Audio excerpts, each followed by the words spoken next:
As the goddess dances under the night sky, all fear and doubt flees.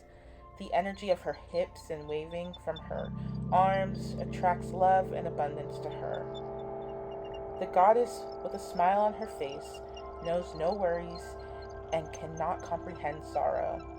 Her raw power continues to charge until it activates the space around her, breathing life into her sweetest dreams, making them a reality. The goddess spins and spins, losing track of space and time. As the sun peeks out over the horizon, her very desires are already manifested.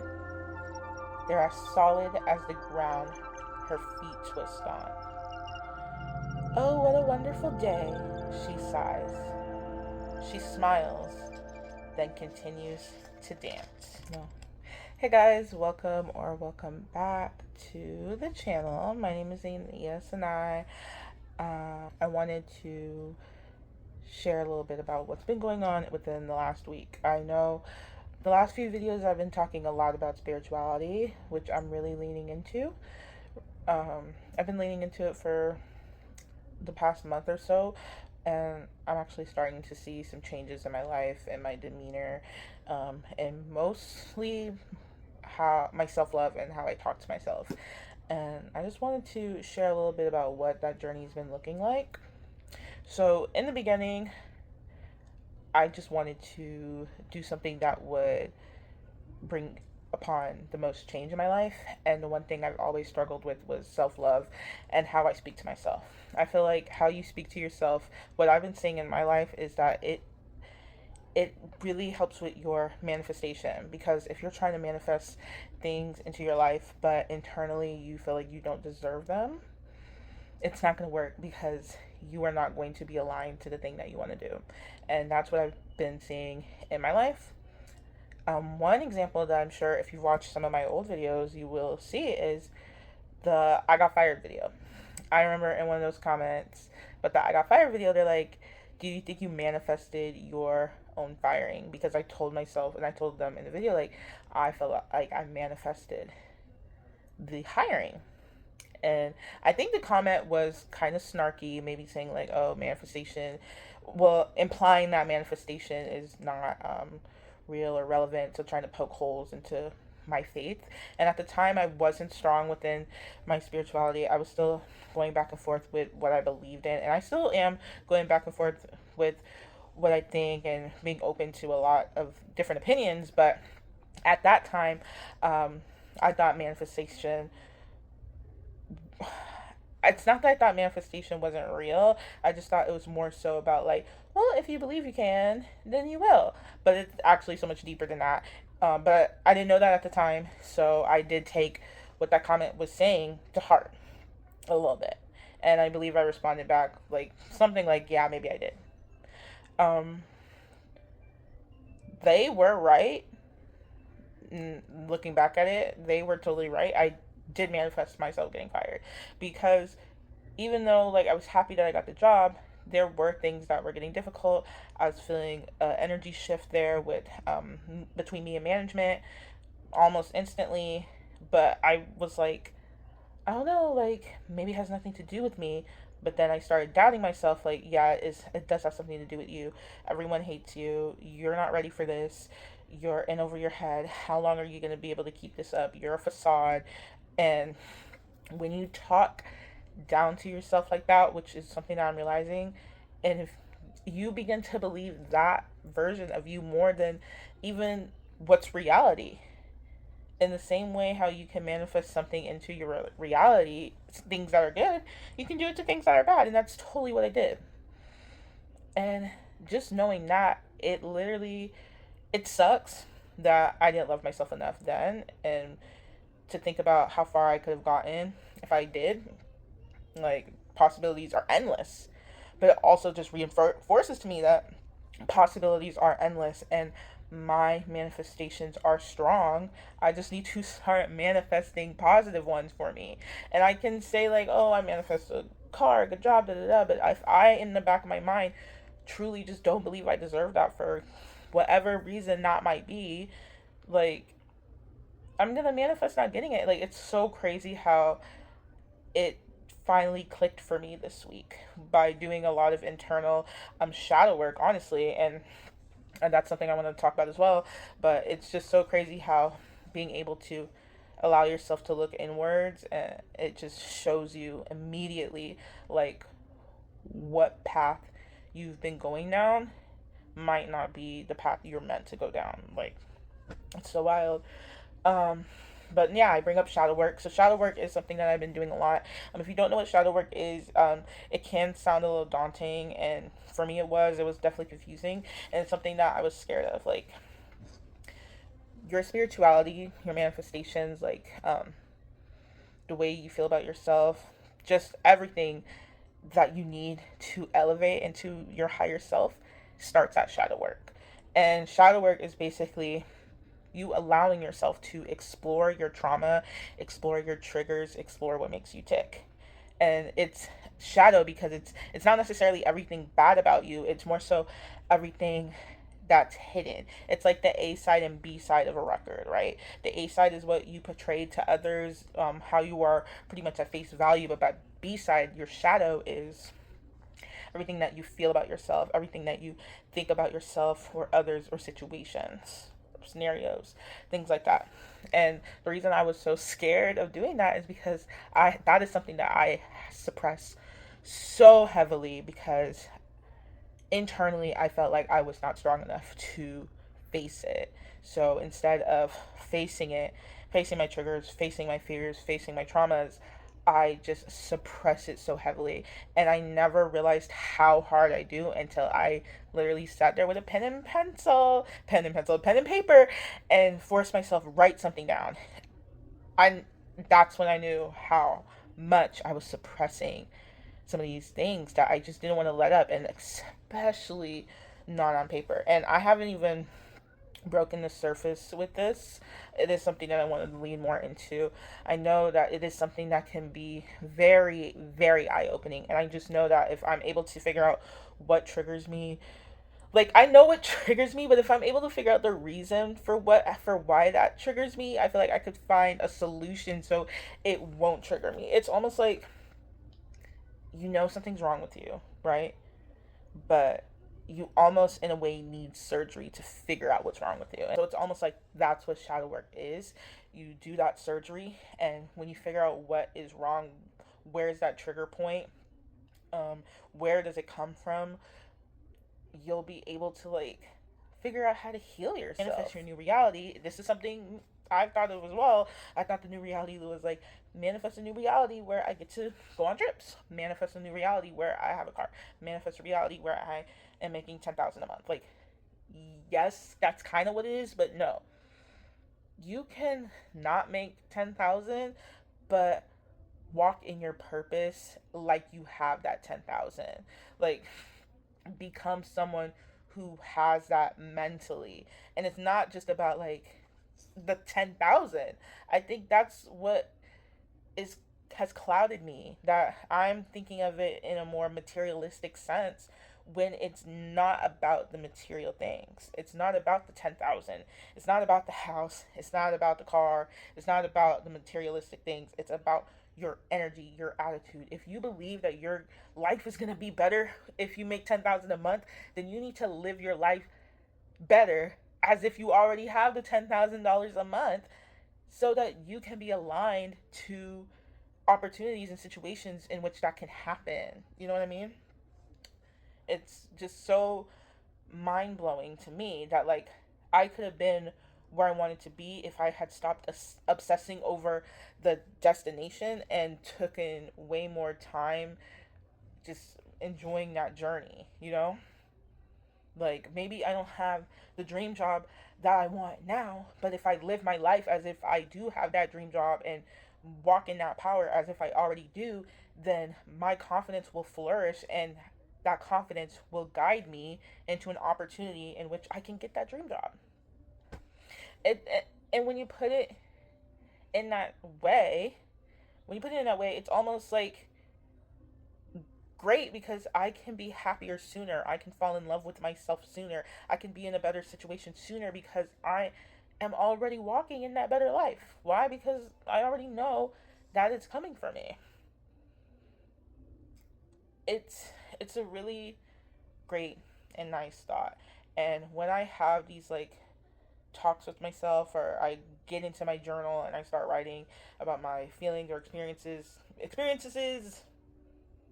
I don't think I said that right, but when I start really getting into my shit like that, getting in on a roll, I will stop and think about how does this relate to anything that I've experienced with religion. Um, I'm gonna do a whole video about my history with religion, like, because it's actually pretty interesting, and I am in a better place in which I feel like I can speak on that stuff. So I'm, like I said, I'm facing my triggers and my traumas head on, and because of that, I feel like I'm in a better place to speak about my opinion with religions, my experience with religion, and etc. In the last video, I didn't know like where I really felt on that line. I think I am leaning into a more spiritual lens that doesn't have a fixated set of rules. Religion doesn't have a specific God or higher power or something like that. That's where I'm leaning towards, but again, like, I'm still learning, I'm still figuring it out, so I'm not claiming anything at this time. But when I think about how are the things that I'm learning about myself really um, relating to any religion that I've looked into, um, it doesn't, right?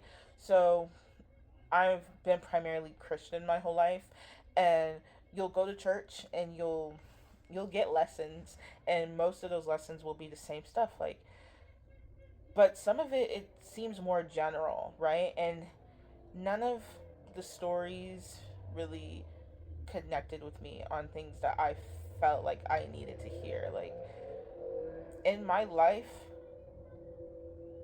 growing up, there weren't really like financial struggles, really anything that I would see, or there wasn't any like direct abuse or things like that. And I say all that to say, like, sometimes in the Bible or sometimes during sermons, there are examples of why God is good, why God is great. It's like, He put a roof over your head, He gave you the money on your in your hand, the shoes on your feet.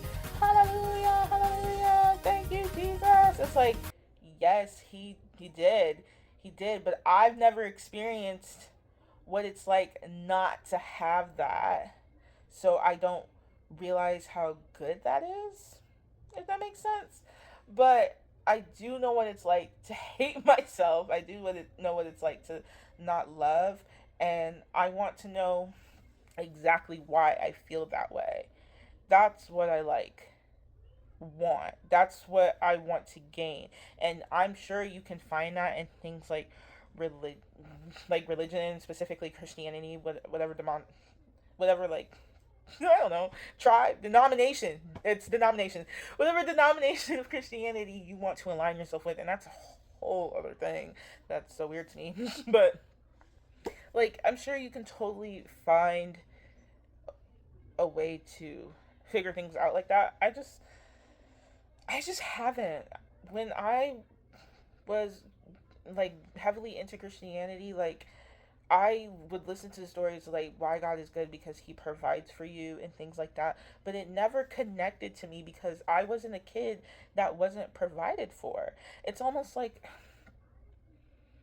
it's like it would make sense if it's like it's a kid that is in a household that struggles with something like that. Like, mom might not always have food on the table, and they're looking for a higher hope, a higher power that would ease their mind to protect them and let them know that, like, even though things are hard right now financially or emotionally, that God has you, that God is with you, that God will protect you.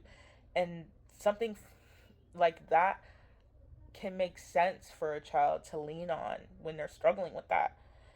It just seemed like in church there are only examples of like when you're in complete turmoil, when you don't know how you're gonna pay rent next month, when you don't know, da, da, da, da, just know that God is here. It never connected to me because that's not something that I knew anything about. So I don't know what it's like to, well, as a kid, I don't know what it's like to not have shoes, not have clothes, not have food. So I don't see the value in that. But again, I do know what it feels like to not have a friend. It never really Jesus is your friend, he loves you, da da da. That never really connected to me either, because it's like, well, I want a physical friend. Why? Because I feel like a physical friend will fill these empty holes that I have as a kid. Well, what empty holes do you have? And then it's done. You don't really know what to say. You don't really know why you have these empty holes, because shouldn't Jesus and God and everything like that be enough? And sometimes it's not. When you're a kid like me, that maybe you always have food in your stomach, clothes on your back, a warm place to sleep, you never felt like you were wanted or appreciated. You might have felt sidelined, and maybe you felt like you were the less than favorite, child. Maybe you were a quirkier child, and so instead of your talents being like accepted, you were made to feel like you were wrong and you were annoying. And maybe in school, like, you weren't made fun of for being poor, but you were certainly being made fun of because your hair was curly. Like, I just didn't feel like religion connected into the things that I personally was struggling with. And there were times where I would try so hard to fit into that mold, because I thought maybe if I'm just a good Christian girl, like, my life will be better. But the journey for me of being a good Christian girl never addressed the things that I was actually dealing with and struggling with. And personally, I don't know if it ever could. Maybe, but I just don't think that works for me. I don't think strict, strenuous, like, rules and work for me. And I will go deeper into why I think that in regards to Christianity, but that's just what I don't think. And that's why I find things like shadow work very valuable to me in my healing, because I'm allowed to ask myself questions specifically about why I feel things, why things trigger me, why I don't want to face certain traumas in my life. I'm able to ask myself that question specifically, and write that down on a notebook and explore that. I don't know if that makes sense. I hope that makes sense. It's just, I don't know. It just feels more catered to me and what I need. So that's why I've been finding a lot of valuable lessons in shadow work about myself, a lot more than I ever got by going to church. And you don't have to wait until Sunday.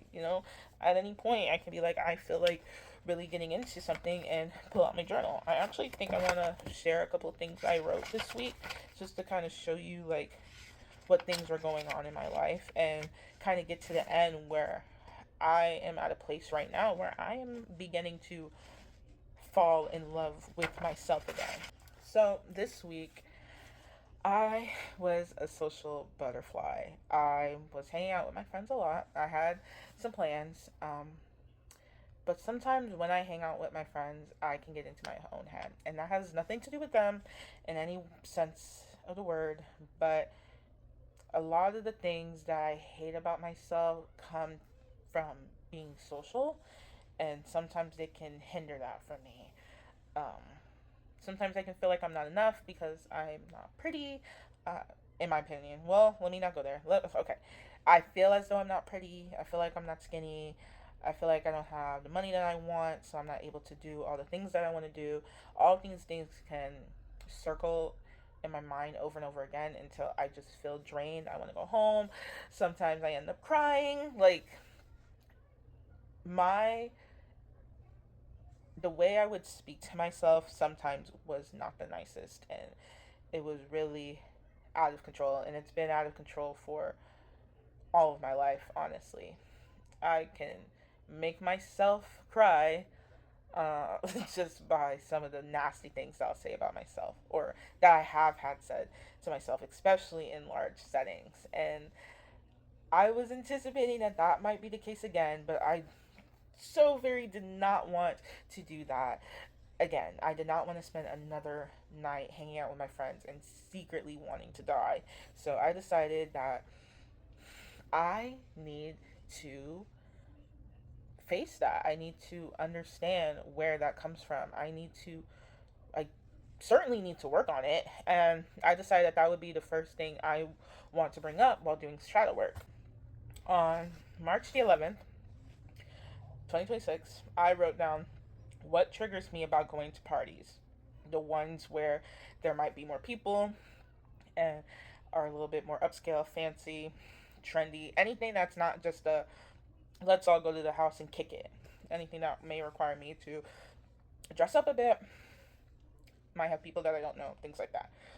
So I just started writing down all the things that trigger me about it and then questioning myself, well, why does it trigger you? Blah, blah, blah, blah, blah. Okay, but why? Okay, but why? Okay, but why? Until I feel like I've gotten to the root of it. And this is me being a little bit vulnerable, so I am going to share what I wrote. So yeah, I'm going to share what I wrote just because I feel like if it helps just one person, like it'll be worth it to share some of the things that I go through, because I think sometimes just knowing that someone else is going through it might make you feel less alone. So I'm more so doing it for myself, because maybe if I put it out there, like someone will understand and I'll feel like I'm not crazy for feeling this way. So, anyways, I put I don't feel like I measure up to these people and I don't feel like I fit in. And I wrote again, why don't I fit in? And I said, I don't fit in because I'm not pretty, I'm not skinny, I'm not stylish, I'm broke, and I don't have a job. And I said to myself, are these things important to me and other people? And I said no, because they're not important to me and other people. And I said, why do I fear those attributes? Like, why do I fear those attributes in general? And I say, it makes me feel like I'm a loser. And I said, well, if they still invite you, they must not think you're a loser.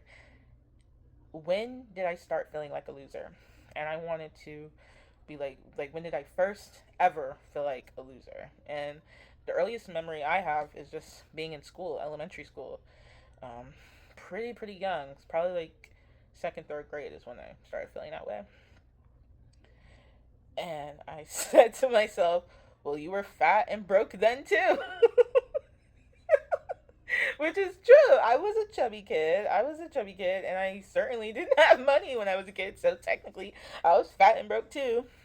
Did I get nervous at parties then? And I had to think back to my childhood and be like, no, I didn't get nervous at parties. At birthday parties, I didn't really get nervous. Um, at like my friend's house or things like that, like family gatherings, Thanksgiving, Christmas, family reunions, like I never really got nervous at parties. I remember loving to dance and loving to sing, and my dad saying, "You're so goofy," and just being like the life of the party. I remember being so happy going to parties because I got to see people and talk to people, and my favorite thing to do was make people laugh. So that actually did warm my heart a little bit because, like, that's so right. I never was nervous at parties as a kid. I was always so talkative. Um, so I basically just put no, I was confident then. And I said, so you grew into feeling like a fat loser, which is so true. I definitely grew into feeling that way. And I said, so basically, this mindset was placed onto me. Who placed it? Who do I believe made me feel like a loser specifically? And I said, kids at school, family, and friends. And I questioned that. I was still confident in school and with family, which I just said. As I grew, it seemed like my confidence was a curse. And I wrote down some like quotes I remember receiving when I was a kid, like things that some people would say to me when I was younger. So as I grew, it seemed like my confidence was a curse. Like I felt like I was wrong because I would get told like I'm annoying, you're loud. Black girls are always big and loud. Shut up, learn to be quiet. Call me a crybaby. Yeah, they would call me a crybaby a lot because I was sensitive.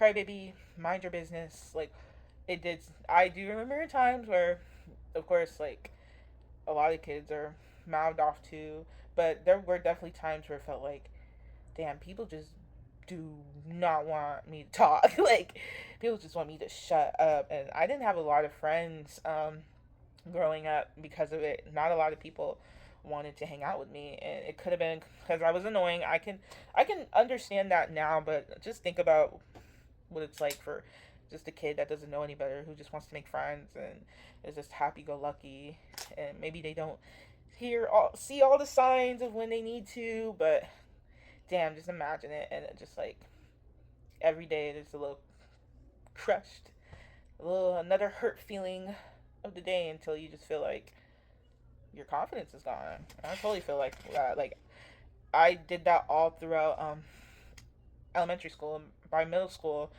I felt like I'd been beaten down so much. Like I started to truly lose who I was. And in high school, I was a completely different person that just wasn't confident in myself at all, desperate for validation of any kind. Okay, so I wrote, one day my ex called me obnoxious. Now I look back on memories where I might have made someone laugh and I cringe. And then I write in response to myself, no one celebrated that loud, confident inner child. You never learned how to reel her in. It was either on or off. You can turn it on sometimes, but your confidence is so shaky, you feel uneasy. Then you get in your head, calling yourself a fat loser and believing you don't fit in. And then I say something else, but I want to just address that. Um, that's totally true. I do believe that I do that, obviously, because I wrote it, but I do still remember my ex, and it's like I don't even talk to that man no more. I haven't spoken to him in a very long time, and I realized a lot of things in that relationship went down because of the very fact that my confidence was very shaky, and I was looking for validation in all the wrong places, and his word was gospel for me. And when he called me obnoxious, it just felt like he crushed every bit of like my identity, making people laugh, making people smile, joking around, being a little crazy. You know, I used to be that way, and like I said, when I was younger, it was a lot, but I didn't really know how to reel her in, so it never seemed like I was celebrated for being funny or, confident or things like that. It always seemed like it was a curse, it was a problem, it was the reason why I was bad, it was the reason why I was a bad kid. And as I grew up, I started losing bits and pieces of that little girl to where I only had just a little ounce of it left, and I would only take it out when I felt very safe and confident with the people I was with. And when my ex boyfriend, someone I felt safe and confident with, told me that that aspect of my personality is nothing more but obnoxious, it did hurt. And it might sound stupid, might sound dumb, but that's just where I was at 17 years old. It it definitely crushed me, and it hurt me more than I thought it did. And I realized that I have held that sentiment with me for the last like 5 to 6 years, and I'm happily in a new relationship with someone else, but I still hold his words to heart, and have affected me all these years later to where I'm with a whole new friend group, and I'm crying in the bathroom because I'm like, I don't fit in here. Nobody really likes me. Oh, I'm so cringe, like a fucking fat loser. But it's editing Ania right now. I just wanted to add really quickly that the reason why that shadow work session worked really well for my self-esteem, because it allowed me to pinpoint where I get my negative thoughts from and where has it stemmed from, and knowing that information allows me to better combat those feelings when they arise during a hangout session or going out for drinks or something like that. Because when I start to have those negative thoughts about myself, I can immediately go to what we talked about, what I learned, that where it's coming from. It's not true, it's not real, it's not people disliking you. It's truly all in your head, and you know where it stems from. So, what you're doing right now, you're safe, you're secure, and you're happy. And being able to walk in that purpose allowed me to have way more fun hanging out with my friends than I had in a pretty long time, and it's very beneficial. So that's why I want to continue with shadow work, because I want to know exactly how many other things have I placed upon myself that are not real and are not true and are just coming from negative experiences in my past. It allowed me to have a great time with my friends like this weekend. I wasn't thinking about if I was too fat for this and that. I wasn't thinking about how do I lift in this angle, that angle. I wasn't worried about if I was wearing the right dress, the right shoes. I wasn't worried about anything. Like, I was truly just vibing with the shits. Like, no overthinking, no in my head, no running to the bathroom just to cry my eyes out. Like, I really just felt like that glamour bitch. And it's all because I addressed something that was really on my heart at the time. I addressed it. I wrote it out. I told myself that I just spoke life upon to myself.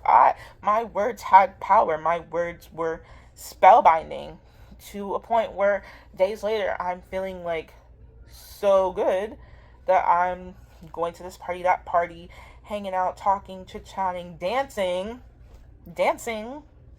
that I just felt like I was that girl.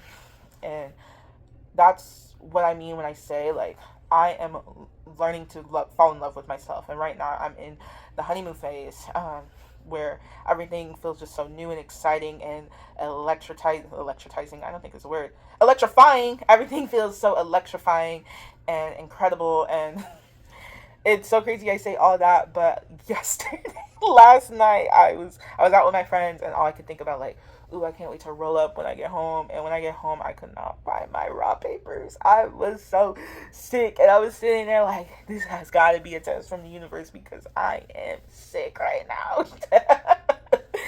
But I laughed that off too. Like, I was so heated, but that wasn't the only thing that I wrote out, talked about in my journal. I actually talked about a lot of other things, like what I said earlier about overthinking. Why do I always feel like I'm overthinking things? That's something I addressed. Like, I think I'm going to keep addressing it. I know shadow work can get really deep. It can really allow you to have some memory recalls about a lot of trauma. So I am being cautious. And I think if you're trying to get into things like that as well, do be cautious. There are a lot of memory recalls there. I am taking it slow because I don't want to shock my nervous system with anything too heavy right now, especially if I don't need to. I'm just not learning to, like, love myself and be confident in myself, and I just want to continue to move within that energy right now through meditations. I have been meditating a lot. That allows me to think more about the shadow work that I do after the fact. So yeah, I I'm just loving the energy that I am right now, and loving the fact that I'm able to call out what is a criticism that I have placed on myself, or a criticism that someone else has placed upon me. What's real, what's not, what's valid, what's true, and what I want to amplify in my new reality. So that is that. So that is where I'm at right now. If you like this video, go ahead and like this video. Subscribe if you're interested in more things like this. If you have anything that any suggestions, please put them in the comments. If you have any questions, if you have anything to say, put it in the comments. I would love to see it. If you want more videos like this, again, let me know. I do have a couple of things in mind in the pipeline. I just wanted to throw this out here, just if anybody was interested in what I've been doing in this last week. I'm actually thinking about doing a vlog, so just let me know how and what you guys think about that. But thank you so much for watching if you've gotten all the way through here, and I will see you next time.